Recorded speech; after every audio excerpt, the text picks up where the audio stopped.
wanted to say a few quick announcements before we get started with the speaker.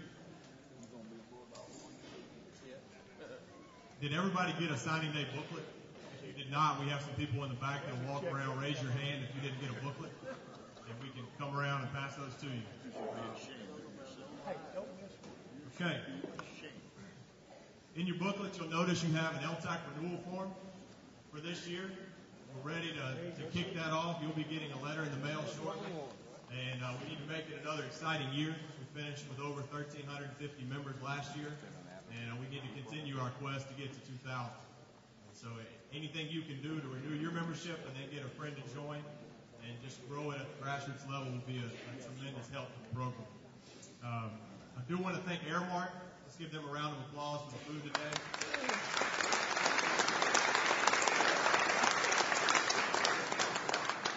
They always do a great job for us and are great to work with, so we appreciate all the folks at Airmark. You'll notice we were playing the video while you were eating. That video is available to you on latexsports.com. It's available now, actually, by each athlete. And just check that out. We'll have a complete video uploaded by the end of today of what you saw here in its entirety. To get us started today, our first speaker of the day, I want to introduce to you our athletics director, Bruce Vanderbilt.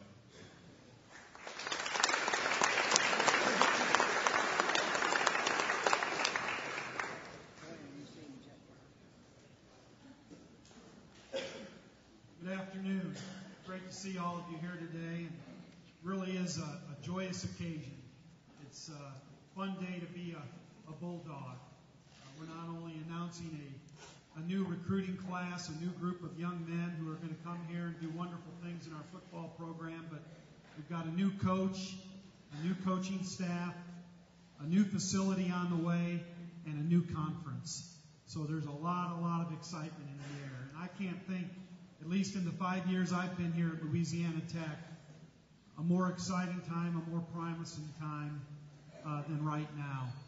Our football program received a lot of national recognition this past year, was nationally ranked in the top 25, and now on top of that, how about our men's basketball program, huh?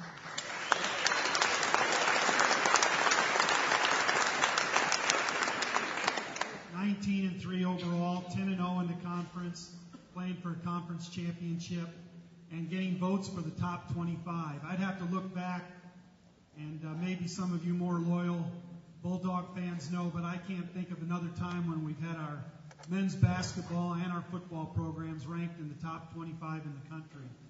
I don't know if that's ever occurred, so what a great achievement and a lot to look forward to. You know, this is the second time I've been through a transition during recruiting.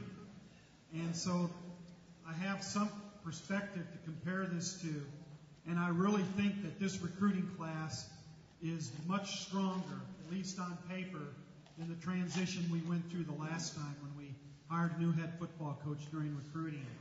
And a lot of those efforts, of course, go to our head football coach, Skip Holtz, but also the coaching staff he assembled. Really an experienced, talented group of men, and I want to thank them for all their efforts. I especially want to recognize our recruiting coordinator who was in the trenches with me when we didn't have a head football coach, and we were going through a couple weeks of transition, and he helped hold all this together. How about a great round of applause for Stan Egan, our recruiting coordinator.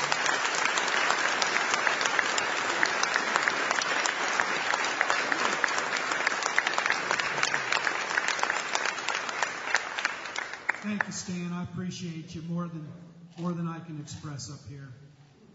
And thank all of our coaches. You know, there's a lot of people that put a lot of work into recruiting beyond the coaching staff. A lot of support staff in the football facility, faculty, administrative staff, paperwork that goes on. It's just enormous. It takes a real big group effort to get all this done. And I want to thank all those people as well. And I especially want to recognize our faculty, two people in particular who were always out there every Saturday. I saw them every time I came out to speak to the recruits. Two faculty always gave up their weekends and spent a lot of time with our recruits, and that's Selwyn Ellis and Gary Stokely. How about a round of applause for those two guys?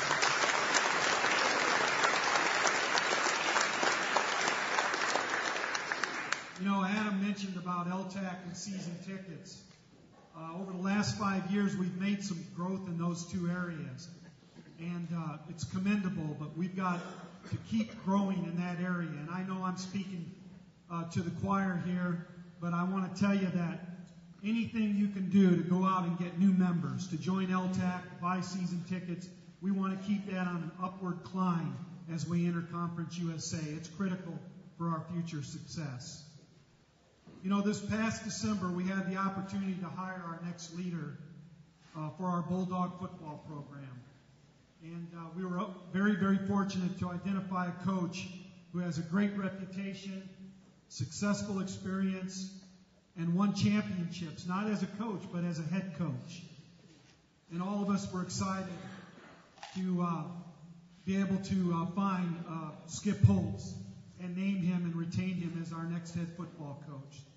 So let's, at this time, give Skip a great round of applause and welcome him to the podium to talk about our great Skip Holtz.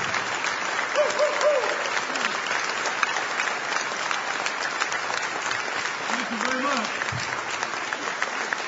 Thank you. Thank you very much. Thank you. How's everybody doing today? Come on now. How's everybody doing today? We got to wake this thing up just a little bit. We got to wake this thing up. Let me show you how easy it is to get everybody on the same page. Since we've been hired in the last 4 weeks, having to put together a staff, put together a recruiting class, get to know our football team, begin winter workouts, everything we've had to do, I'm going to show you how easy it is to get everybody on the same page.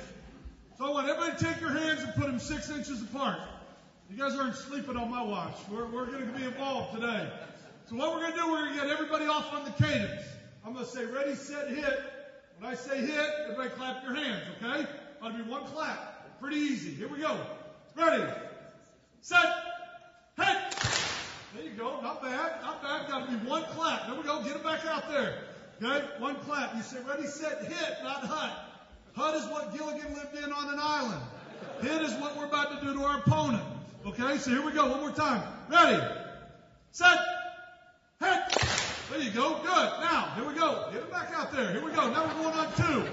Now we're going on 2. Here we go. Ready, set, hit, hit. Okay.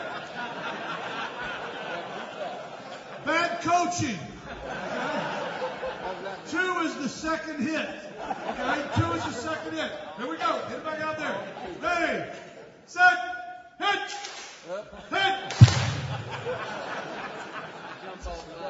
And everybody always asks why they have LD programs in college. You can see how easy it is to get everybody on the same page. Well, you know what? I have truly been blessed, and it is an honor for me to stand here before you, and there's so many people I need to thank. There's no way I can mention them all. There's an expression that says, if you ever see a turtle on top of a fence post, he didn't get there without help. I'm that turtle on top of the fence post, and there are an awful lot of people that I need to thank. I mean, I'm going to introduce the coaches here in just a second.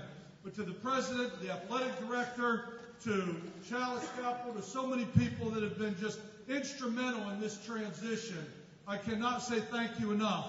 But the guys that I'm going to introduce to bring up about this recruiting class, which is really what this day is all about, this recruiting class that was just put together, and these 21 young men that decided that they wanted to be Bulldogs. And that's what we're going to talk a little bit about today. So I'm going to ask the staff to come forward if you would. I'm going to ask for the coaches to come forward so I can have an opportunity to introduce them. Let me just say, and one of the first things that you have to do when we first got here is balancing recruiting and putting together a football staff. There certainly wasn't a shortage of interest or people that wanted to be here. And so I really feel excited about putting together the people that we have right now. And I'm going to introduce them to you. But what I'm going to ask everybody to do again, take your hands, okay, cross your arms, and put your hands together. That's what it sounds like when somebody hits a good shot at a golf tournament, okay? You kind of go, nice shot, very nice, okay? Now, when we have an expression so a clap doesn't drag out and these coaches don't get their feelings hurt because some people get a little bigger applause than another, what we always say is, let's have 3 and everybody claps 3 times, okay? So if we're going to introduce Coach Coots right here, we'd say, let's have 3 for Jeff Coots, and everybody put their hands together. Think we can try that once? All right, let's have 3 for Coach Coots. Very good. See there? And then it's short, it's crisp, it's sharp, and these guys feel good about themselves. You know what?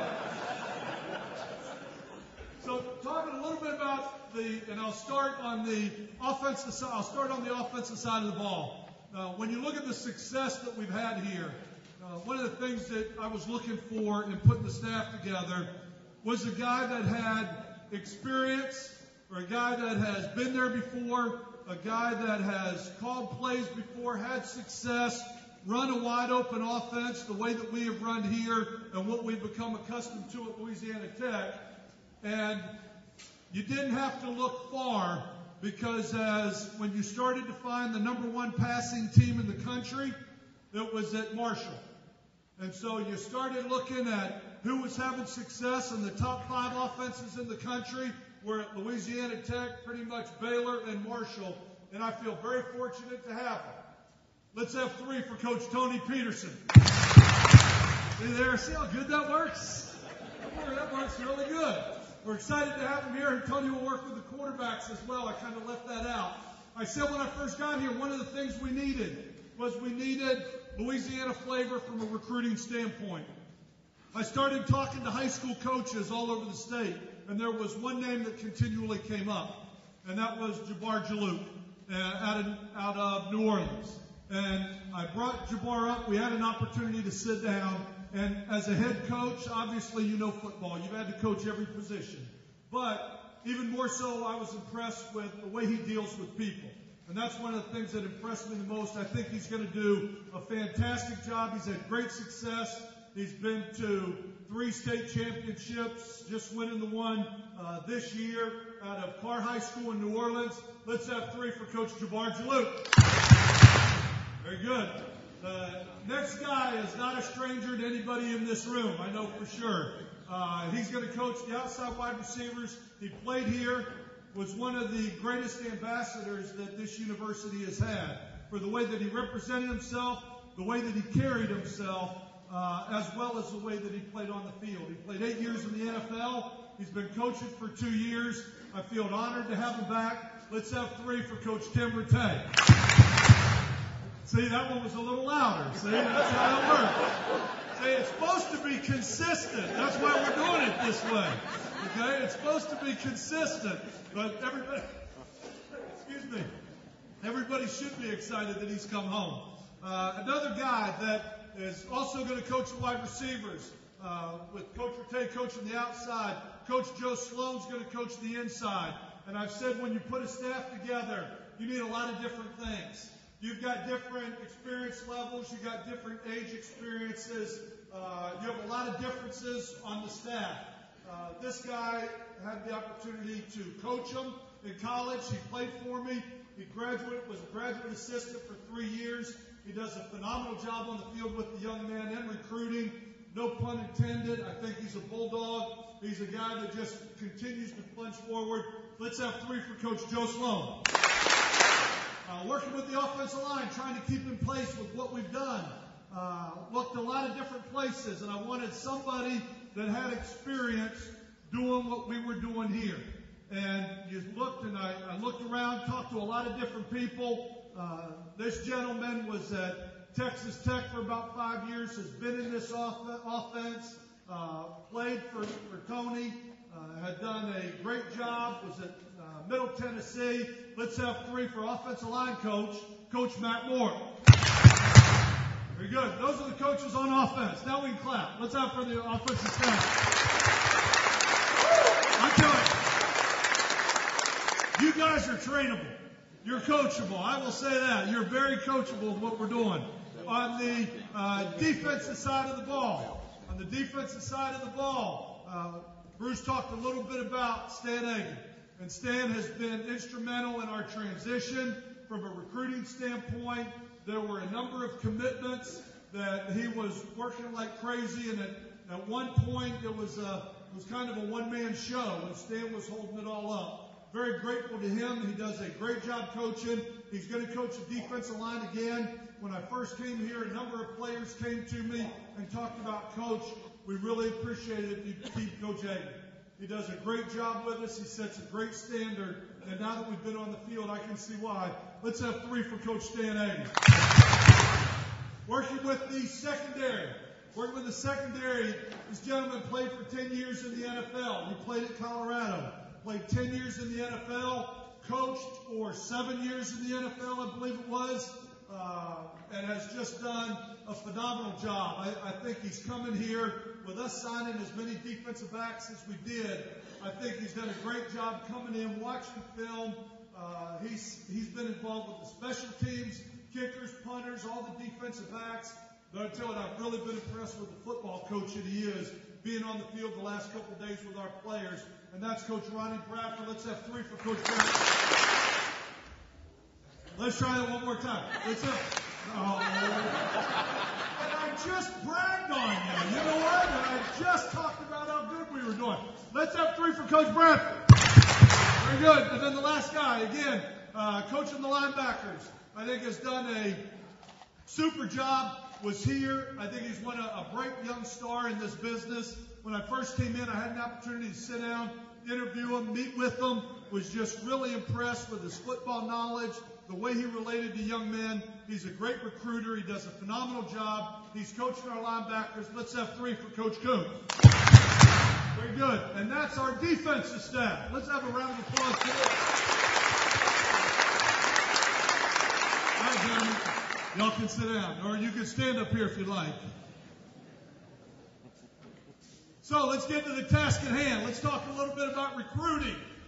Okay? As we came in here, there was an awful lot to do, and I'll tell you this story as we were getting to know recruits a little bit. We came in here, one of the first things, I believe the press conference was Friday the 15th.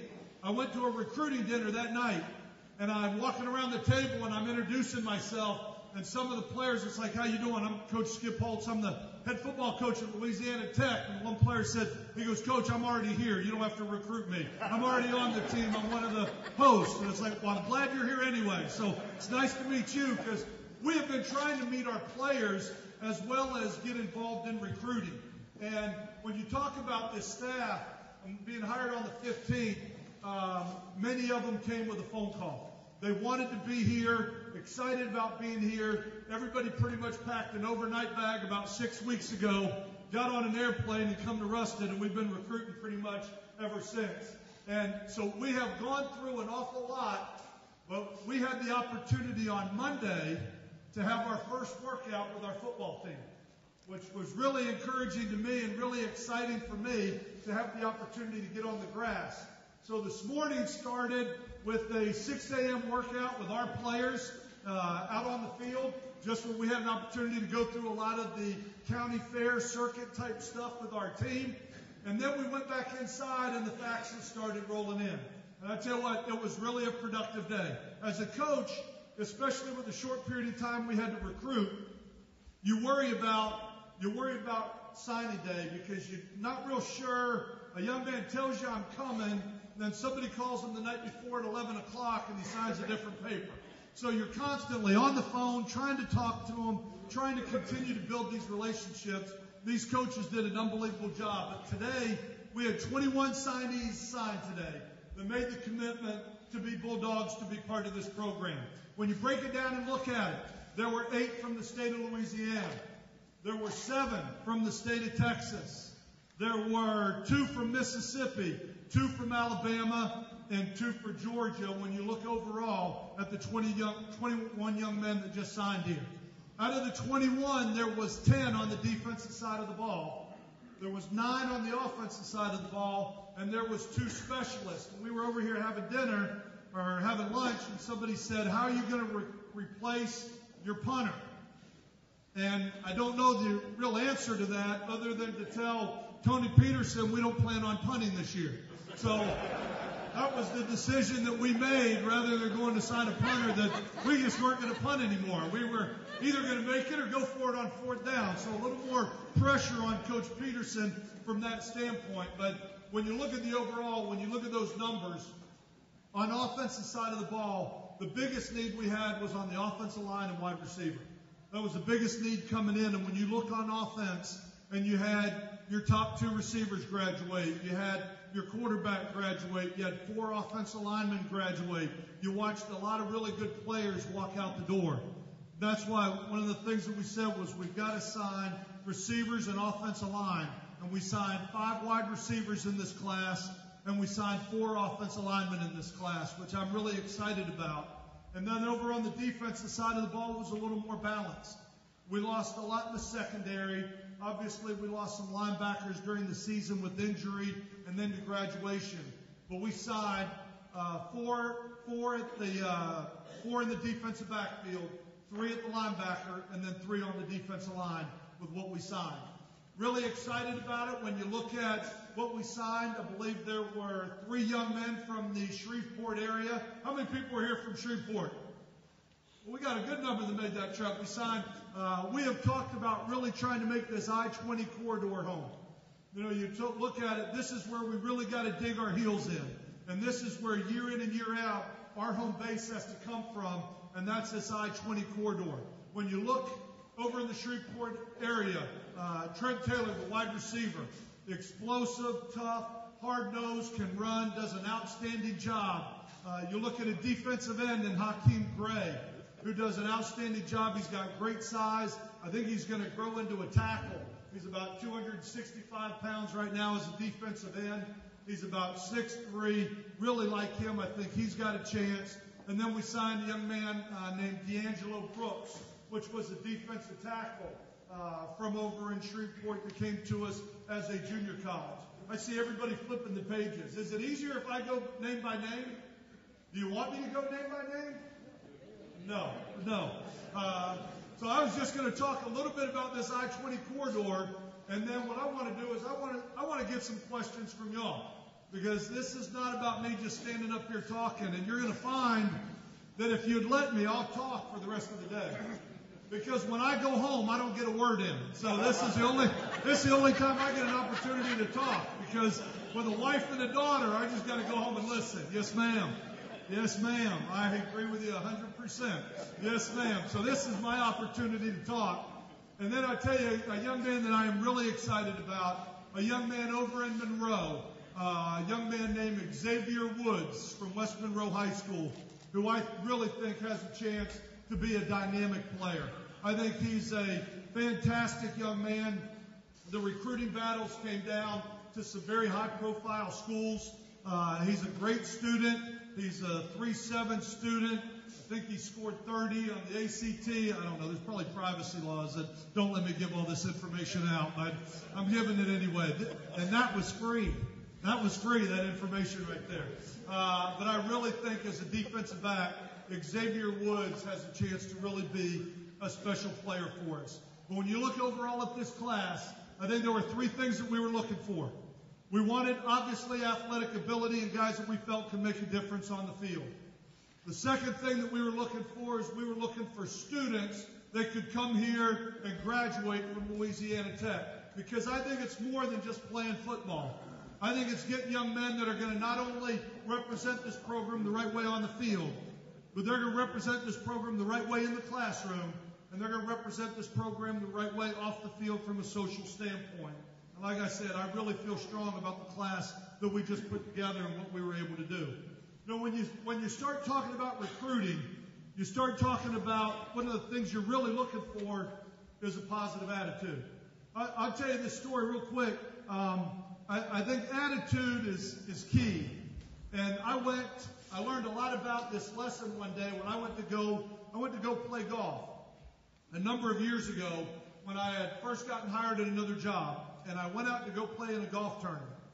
I didn't want to be there. It was rainy, it was cold, it was wet. I went out there. I really had a bad attitude. It was like, you know what, I got things to do. I got to play golf. What am I doing here? You know what, I'll go play golf. I'll go back to the office and get some things done. I went out there, got on the first tee, I hit my tee shot, put my club in the bag. I'm sure I hit it in the woods. Went back and sat back, and there was a young man named Drew Steele, a Down syndrome child who was about 18 years old, who got up on the first tee box and he grabbed the club and his arms were about this far apart. And he got up and all of a sudden he just started whacking away at this golf ball. And I mean literally just destroying the tee box. And he is hitting it and swinging and swinging. And he finally hits the ball and it dribbles off the end of the tee. And he runs around the whole tee box, slapping everybody, high fives, grin ear to ear, the biggest smile on his face. We'd get to the green. We'd put the ball this far away from the hole, and it was like, Drew, your turn to hit it in. And he would get up there, and he'd knock it off the green. And then he'd flip his putter like a pony, and he'd ride it. And he'd ride it all over the green. And I sat there, and I went out there with this awful attitude of not wanting to be there. And I played 18 holes with Drew Steele, a Down syndrome young man, and I was so impressed, I was almost embarrassed with the attitude that I had. Because here I have so much to be grateful for and so much to be thankful for and so many gifts that we've been given, and yet I'm the one walking around moping, groaning, and complaining with a bad attitude. And here's Drew Steele, who has every reason to moan, groan, and complain, and he's the most positive guy on the golf course. So I said to Drew, Drew, I was really impressed with you today when we were out on the golf course. As we were speaking at a banquet, it was about this size that night. And I said, I would love for you to come talk to my team because I think your attitude is infectious. And Drew said, well, I work at Chick-fil-A, so I'll check my schedule. Drew, have your people get with my people. Let's see if we can work this out, okay? But you know, it just goes to show you how important attitude is. And it's one of the things that we were really looking for in this football team, in this class of recruits. I wanted players that wanted to be here. I wanted players that were upbeat. I wanted players that were outgoing. Players that when you met them, they look you in the eye and they shake your hand and they say, how are you, sir? Yes, sir. It is very nice to meet you. It's a pleasure to be here. We want young men that are going to represent this program the right way, as I said, on the field, off the field, and in the classroom as well. And I definitely think this class has that when you sit down and look at it. So like I said, I can sit up here and rant, rave, and go for on and on, but what I want to do is answer any questions anybody might have about anything about the class or one of the coaches or to myself. What questions does anybody have? Yes, sir. Who's going to be your defensive coordinator? That is a great question. I was going to introduce him, but he wasn't here. No, what happened is when we had hired David Gibbs. We'd hired Coach Gibbs. And he was here for about 3 weeks, about a month. His family, he moved here from Houston or was moving here from Houston when he got an opportunity to stay at home and not move his family. So when he decided to leave was just about the time that we started getting on the road. And what we have been doing as a staff is junior recruiting and going in about 8 schools a day and then doing 2 or 3 home visits at night.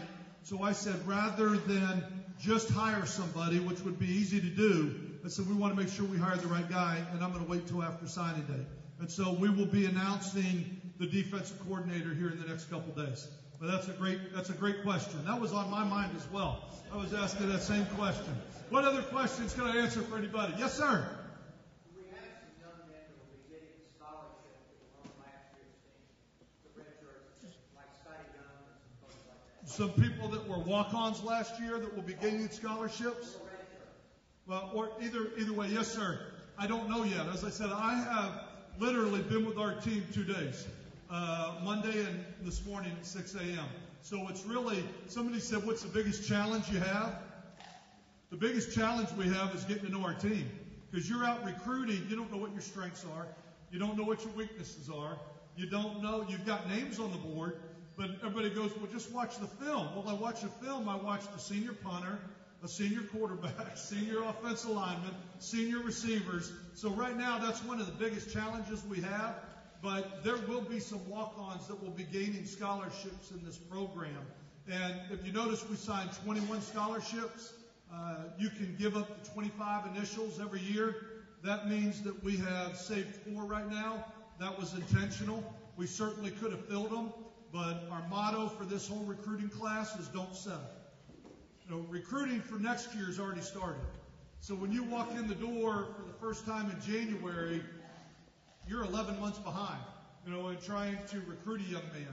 And so I said, let's not settle. Let's not take a young man just to take one, because there are some people that are still available that are going to fall through the cracks, and there's some young men on our team that certainly deserve that opportunity to be scholarship players with the way that they've played. So we have saved a couple for that very reason. Great question. What other questions? Nobody else has? There are no stupid questions. There are no stupid. Yes, sir. Who's going to quarterback? All right, I take that back. That was a stupid question.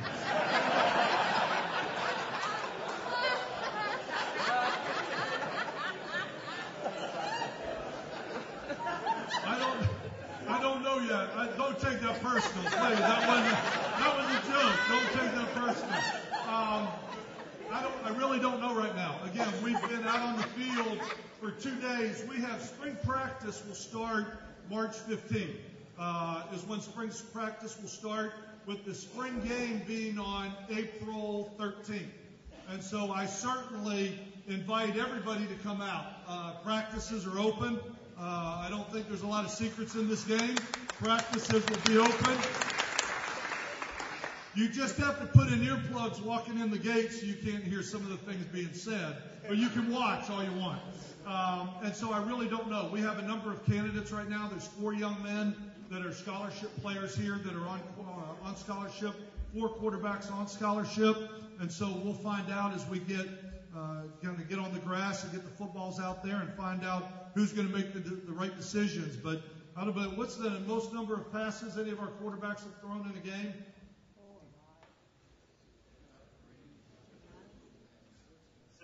Patrick Walsh, come on. Our SID, come on. How many? 72. Good guess. So somewhere in there. So I don't know right now. I don't know who's going to. We don't know right now any of the positions until we have the opportunity to get on the field with our own players. But I can tell you this: they got a great attitude. We went out on the grass this morning at 6 a.m. and I mean they're doing a great job. I think they're hungry. I think they're excited about the success that they had last year. But I also think that they've got a chip on their shoulder for the way it finished, losing those last games. That I think they are hungry. I think they are still very hungry, which is a great sign for a team that had just won as many games as this one had, to still go into this off season and say, you know what, we've got some unfinished business to take care of. But I think the way that they're working right now, I don't think they were real excited about the 35-minute circuit we put them through, but I think they're really excited to be out there on the field together right now. What other questions can we answer to anybody? I won't say anything else about a stupid question, I promise. Yes, sir.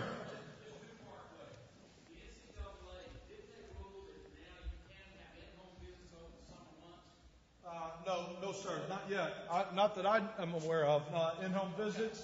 The NCAA, the question was, has the NCAA allowed summer visits, home visits? And right now, it's still, the only time you can do a home visit would be in December, January, which would be the 2-3 week periods that are live in December, January. And then in May, you can go to the high schools. In late April, May, but you can't do a home visit during that time. What they are about to legalize is all social media bans are taken off, which means texting and those things are going to become, these young men are going to get flooded with text. I really wish they wouldn't have done that, but that's a decision they made. So I believe that's the only new rule. What was the second part of the question?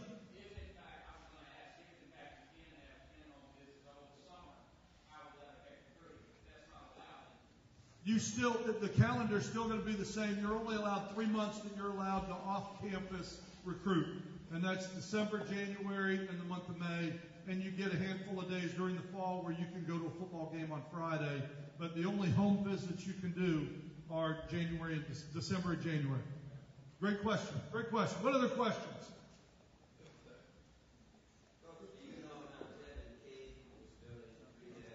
You know what? He was running on the field today. He is doing excellent. He is doing great. rehabbing extremely well. I think Jabbar Jalouk has done a fantastic job getting close to Kenneth Dixon and Tevin King. But Tevin King is starting to jog now, and the whole team was on one end of the field working out this morning. And I saw, because it was a little foggy this morning, just a little bit. And put it this way, the lights were on, and we were in the stadium, and you couldn't see the lights. So, I mean, it was foggy.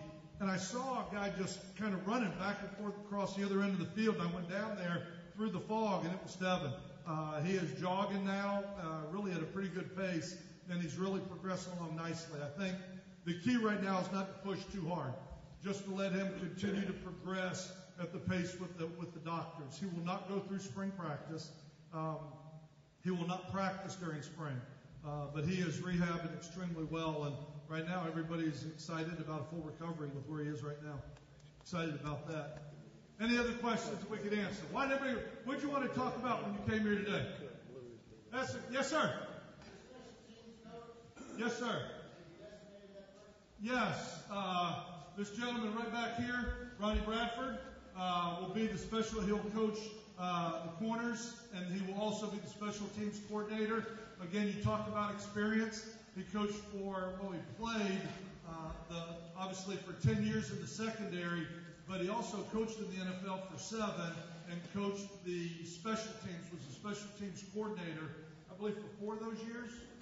3. I was giving him too much credit. 3 of those years, sorry. And he will also handle the special teams duties, but all of the coaches will be involved in special teams. It won't be just him. It will be everybody, but he will be the coordinator. Any other? Yes, sir.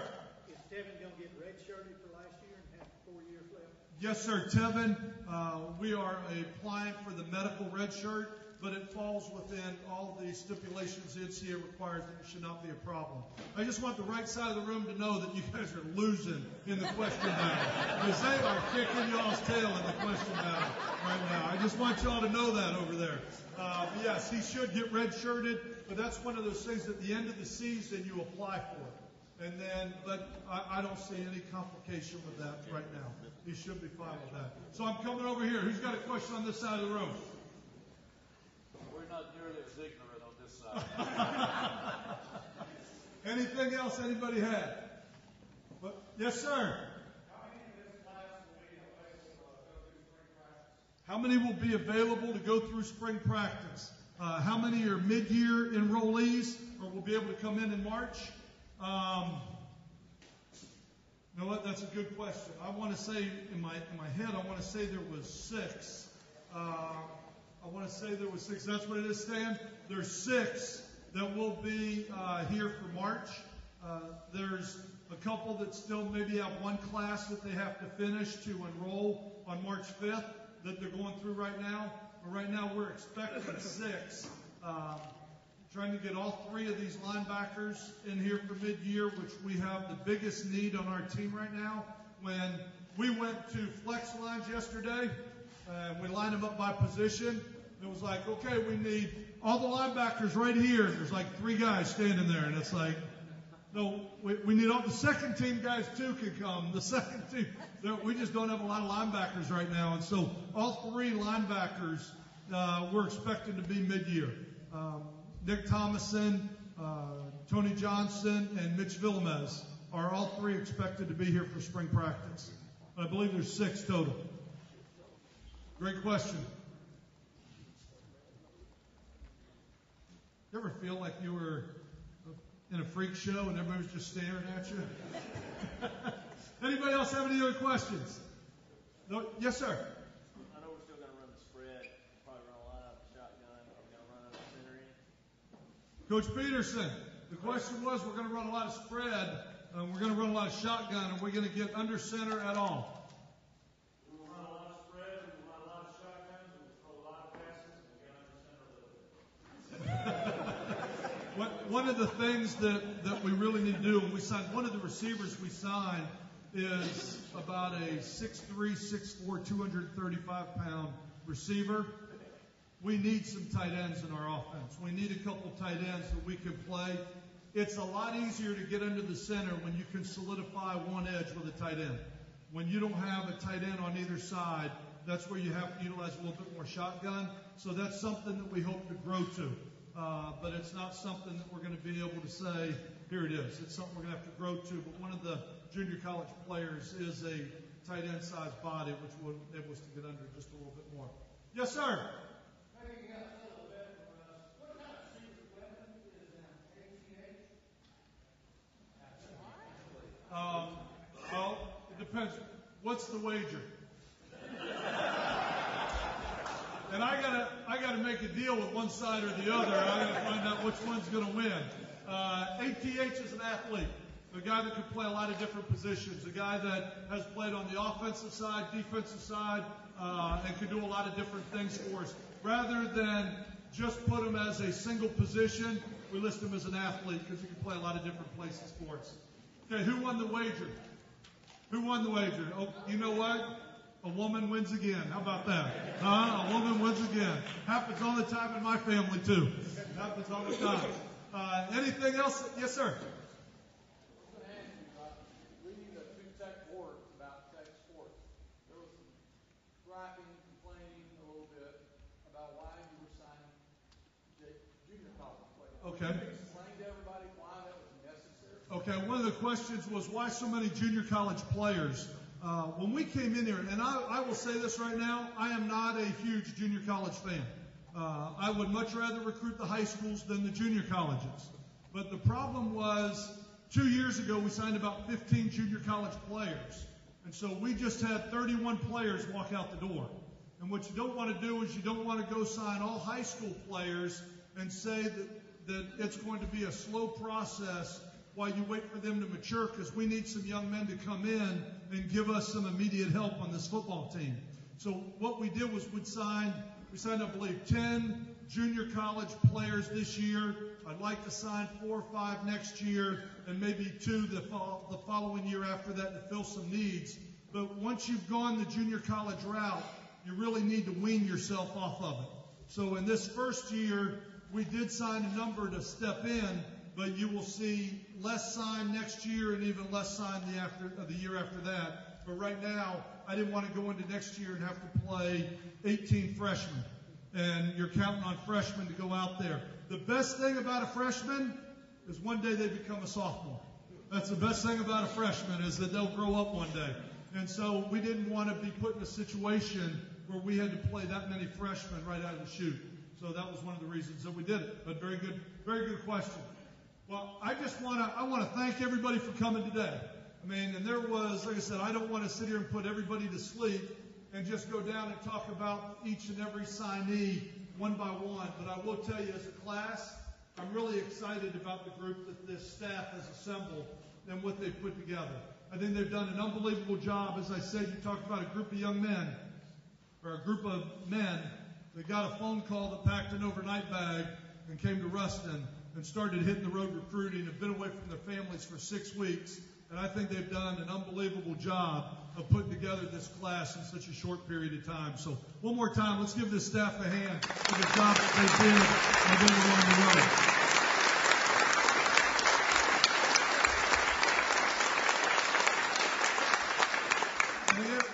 Practices are open. We began spring practice on March 15th. Spring practices will be open. They will go all the way through April 13th, which will be the finish of the spring game. We would love to have you come out and watch a little bit of the 2013 football team. So I do invite you to it. Spring game being on the 13th is always a great opportunity to see the team for the next year. And so thank you for being here today.